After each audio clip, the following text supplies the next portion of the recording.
very long history of the marathon.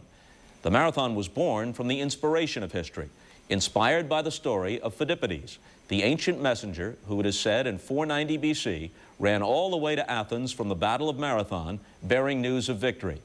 In 1946, a modern-day Phidippides would arise in Greece, a man who, in the midst of terror and starvation, would come to symbolize the nation's struggle and its fortitude. Stylianos Kyriakides lived haunted by a crystallizing day, a day when he was saved while so many others were not. That moment would spur him to greatness and onto a marathon of no small consequence, a marathon dedicated to his nation.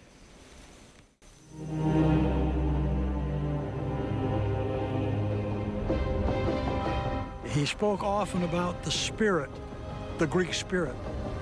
He said, we're warriors.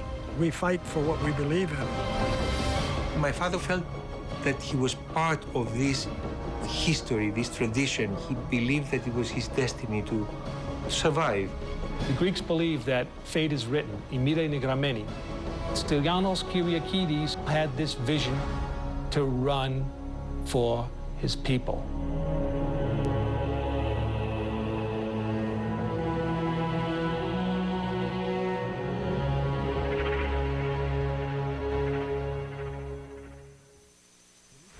In the beginning, Stylianos Kyriakides had no legitimate reason to aspire to anything.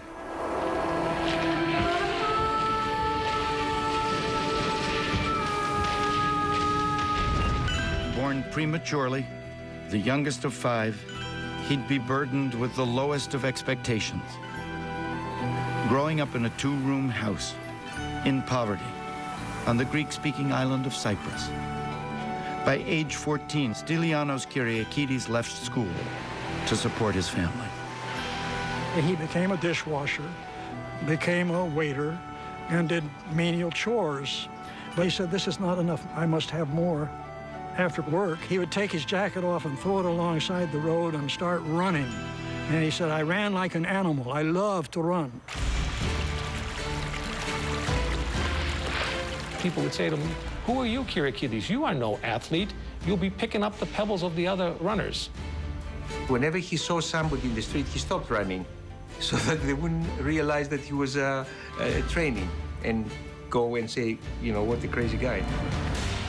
At 23 years old, in 1933, he entered the Pan-Cypriot Games. And in a 2-day period, he won the 1,500 meter, the 5,000 meter, the 10,000 meter, and the half a marathon. And at that point, they realized that he was too big for the island, and he had to go run for Greece.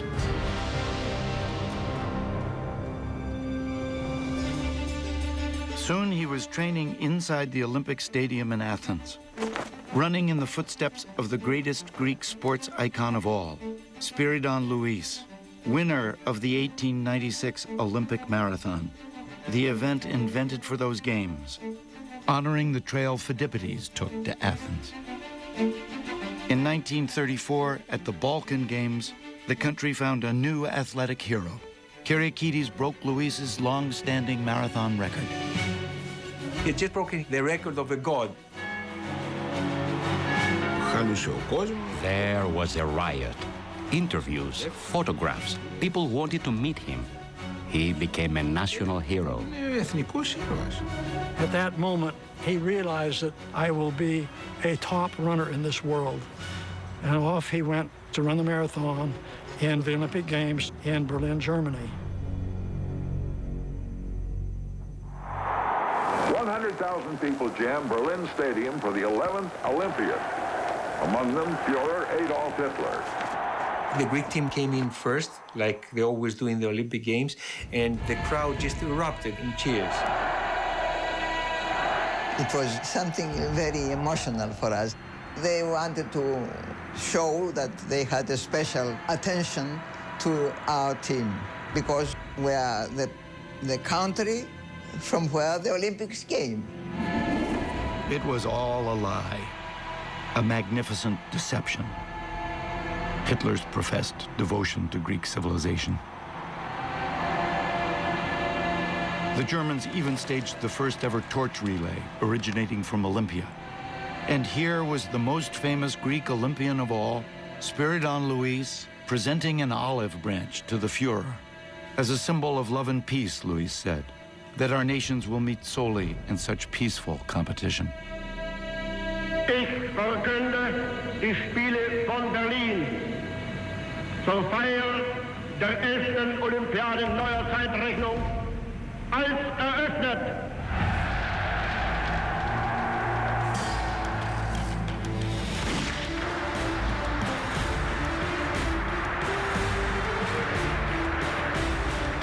Stylianos Kyriakides was so thrilled to represent Greece, to compete in the highest level of world athletics. It was there that he met one of the greatest friends he ever had, Johnny Kelly. August 9th, 1936. American Johnny Kelly comes to the Olympic marathon as the newly crowned king of his hometown race in Boston. He'd meet Kyriakides at the starting line in Berlin. Kyriakides is 11, Kelly 18. Though out of the medals, both are too young to be discouraged. Both see too much possibility still ahead. After the race, Johnny came to him and said, "You are a great champion, and I hope someday you'll come to Boston and run the greatest marathon in the world."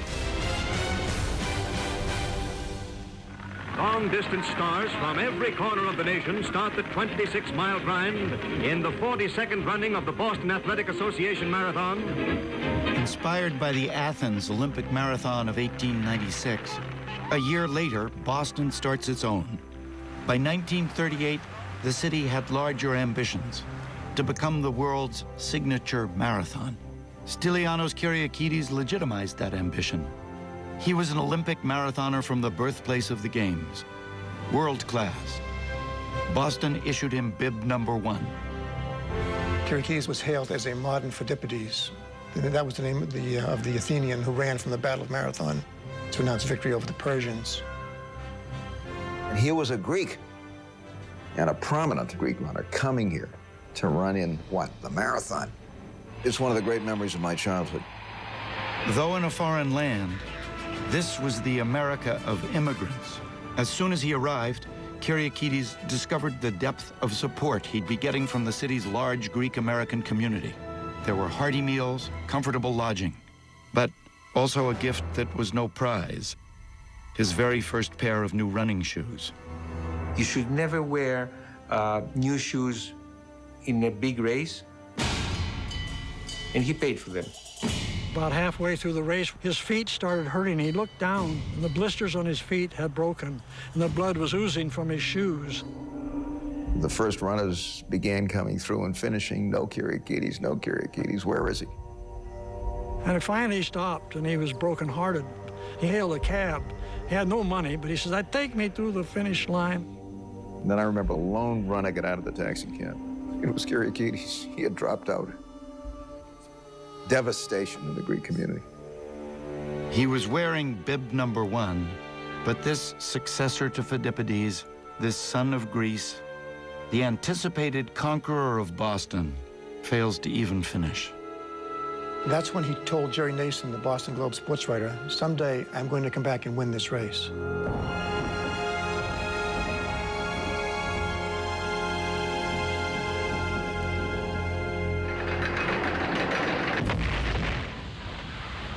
Greek troops fought desperately and unequally against the German steamroller. The German army, it was made known tonight, is advancing into Greece. Raised the Nazi swastika on some part of Mount Olympus.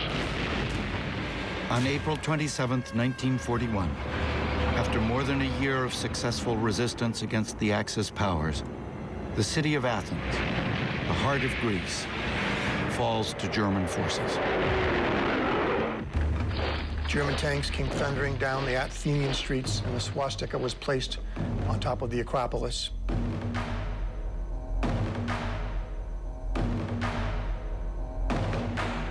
It was a shattering emotion, a feeling that one life was ending and another life was beginning, where you couldn't anticipate or say what the next day, or the day after, or the 4 years of occupation would bring.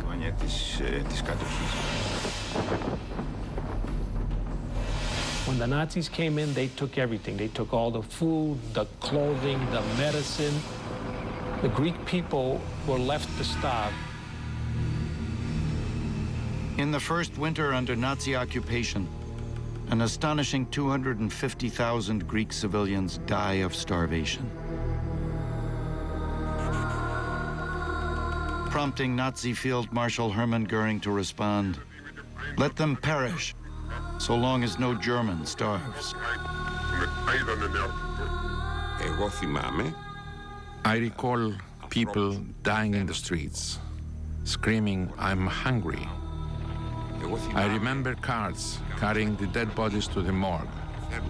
It was an experience that I think insults the civilization of every human being.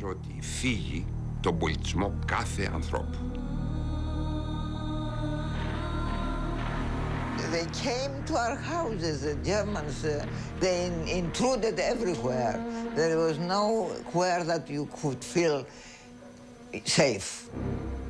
Greek resistance remains, as does Nazi retribution. There wouldn't be 5 lives taken to say we are even now, but there would be 500 lives taken. In 1943, the entire male population of Kalavrita is put to death. 1,436 men and boys, all gone in an instant. Whole villages were wiped out. Old people, young people, babies, infants, men, women, everybody. Truly unprecedented sacrifices. One night in 1943, Kyriakides and his wife Ifigenia were out for a walk in their neighborhood, and they were stopped by German patrol. The Germans jumped out of the trucks and ran around and surrounded the men and said to the women, "Go home, go home." They took all these men to the town hall, and they said, "You have killed a soldier, a German soldier. You shall pay." Kyriakides, fearing for a moment like this, had always carried his credentials from running in the Berlin Olympics. One of the officers said, "Show me your papers." When the German officer saw this pass on him, he said, "What is this? Who are you?" He said, "My name is Kyriakides. I ran in the Berlin Olympics." So he said, okay, anybody who has taken part in the Olympic Games in Berlin cannot die, and he's let free. The next day, he saw all those other men hanging from trees. They were all killed as an act of reprisal against the killing of German soldiers. If you are saved when so many others have perished, you bear a certain burden. You are freighted with an enduring guilt.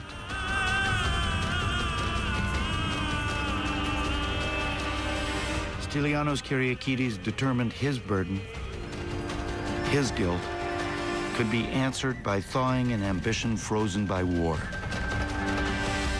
By becoming, somehow, at last, the runner, the winner he knew he could be.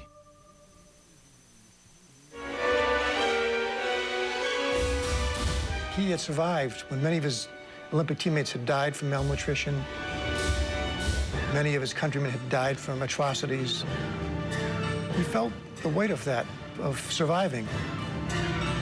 He said, somehow, some way, even though I'm a small man, I must do something for my country.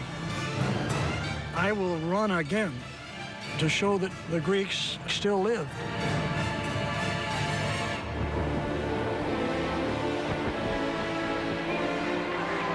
Allied liberation in 1944 offered Greece a temporary reprieve from the nearly 4 long years of tormented suffering. But as other nations began the slow recovery from the world's worst war, hunger, terror, and death resumed in Greece when one of history's cruelest civil wars set Greek loyalist against Greek communist, both grappling for control of a country shattered by Nazi brutality. In 1946, the Greek people were in need of heroes. Greece was a derelict, literally dilapidated country. There were no factories, there were no jobs, there was no food. It was a desperate country and miserable people. Then came Stelios Kyriakides. openly told his wife that I have a vision. I want to go to America and run in the Boston Marathon. I want to bring the plight of the Greek nation to the whole world. And his wife said, Stylianos, with tears down her eyes, look at you, you're starved. You're a skeleton. How can you run? You haven't run in 6 years. You'll die in the street. She didn't think that he could even walk a mile, never mind run 26 miles. But he never once doubted. He thought of himself as Phidippides, running from marathon to stand before his countrymen and say, rejoice, my people, we are victorious. And he said, I had made up my mind I was going to win or die. 1946, the 50th anniversary of the Boston Marathon. The favorite is Johnny Kelly, defending champion, Olympic marathoner, the man who had invited Kyriakides to Boston 8 years before. But in those years, of course, everything has changed. Kyriakides is 36 years old and arrives in Boston to run for his people, looking like someone who has lived too long in the shadow of death. I was shocked. He was skinny, very thin, but he always had the spirit. The runner's mission, however, is in doubt, right up to the start of the 1946 Boston Marathon. But affluent Greek Americans George and Harry Demeter get Kyriakides to the starting line and keep him there.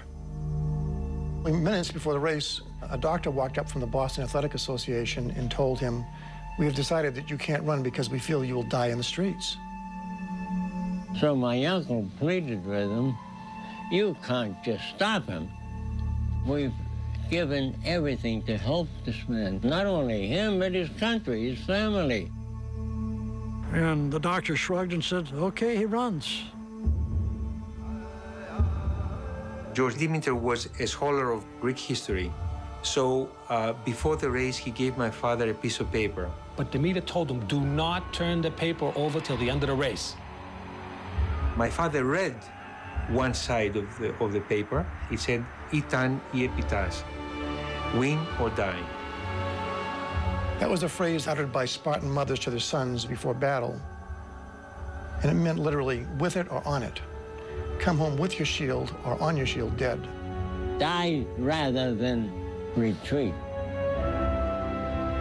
He felt the weight of carrying not just the fate of Greece in 1946, but the legacy of 2,500 years of Greek will, character, and life. 101 long-distance runners compete in the 50th annual marathon race, and all eyes are on courageous Stylianos Kyriakides of Greece. My father feels good, and he starts running fast. Dropped his arms, and he started threading his way through the pack. And suddenly he's running together with Johnny Kelly. Stylianos Kyriakides of Athens, Greece, catches the favorite John Kelly, 1945 winner. They looked at each other, said nothing, and started running in lockstep. It was one of the epic battles. Here are these two men who have been running for over 25 miles. And they're moving at an extraordinary pace. Kyriakides began hallucinating. He said, I could see my family having only peas to eat. I could see the torches around the Acropolis and the Greek flag before my eyes. And suddenly he heard an old man yell out, "Ya την Ελλάδα, ya τα παιδιά σου," for Greece, for your children. Kyriakides said that at that moment, my feet became like the wings of Hermes. And Kelly said I made a fatal mistake of looking over my shoulder. He ran by me like I was tied to a tree. Pandemonium broke loose. He did it! He did it! Like a miracle. And when he crossed the finish line, he said, for Greece. For Greece. For Greece. For Greece. For Greece. Kyriakides goes on to win in 2 hours, 29 minutes, 27 seconds, and gain the laurel wreath. Kyriakides set the best time in the world for that year, 1946. Increased his personal best by 16 minutes. That for a man who was going to die in the streets. After crossing the finish line, Kyriakides took the piece of paper that was given him by George Demeter, turned it over, and on it said, Neni Kikame, we are victorious. Exactly what Phidippides said after the Battle of Marathon. The impact in the Greek community was electric. I mean, he had won, and then went off as a kind of triumphant hero all over the United States, asking for help for his people. That was really extraordinary, and a great lesson for all of us about what a great athlete can do. It is not often that one man can awaken distant nations at the very same time. But this man did just that. Stylianos Kyriakides made America aware of a starving, dying Greece. He made his homeland aware of the power still left in the land of Phidippides, the land of Spiridon Louis, the land of Olympians.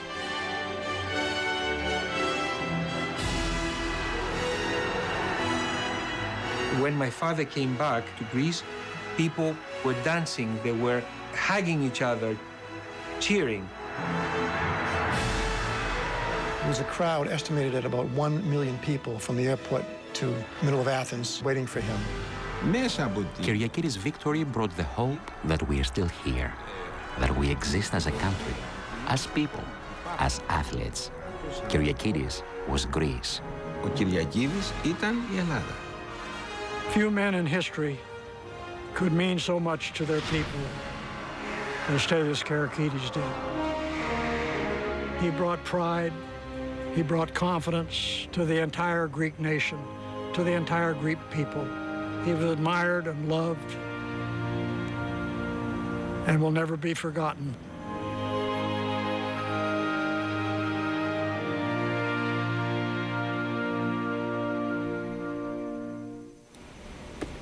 Perhaps you recognize the voice of the narrator, the noted actor Sam Waterston, and we thank him for his contribution to a remarkable story. Now, just before the start of the games, a sculpture was unveiled here, a gift to the city of Marathon, produced in the United States, created by a Massachusetts artist, Miko Kaufman. It depicts together Stylianos Kyriakides on the left, winner of the 50th Boston Marathon, and Spiridon Louis on the right, the Greek shepherd who was the winner of the first Olympic marathon. Stylianos Kyriakides died in 1987 at age 77. 77, the same number he wore on his shirt in the 1946 Boston Marathon, the number he said he wore for luck.